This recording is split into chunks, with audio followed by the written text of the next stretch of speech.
don't care.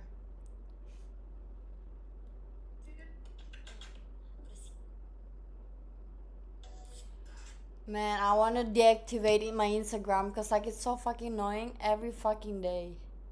Every fucking day. All I see are we're pregnant. Like, bitch, who gives a shit? You know? It really hurt my mentally. Not physically, but mentally.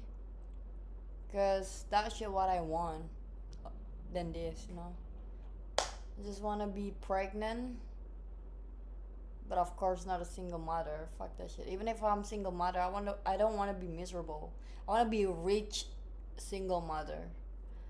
So I don't have a problem. If I'm horny, I can just pay men to have sex with me. So they're the gigolo. You know what I mean? When the world is reversed. Damn. Any summer shopping, I heard a purple tone.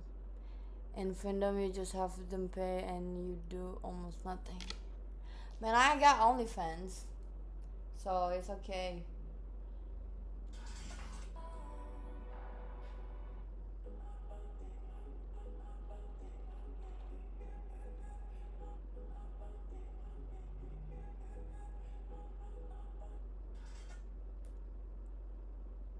It's fine. Seems like my future husband, the rich guy. Oh, he's calling. The future husband.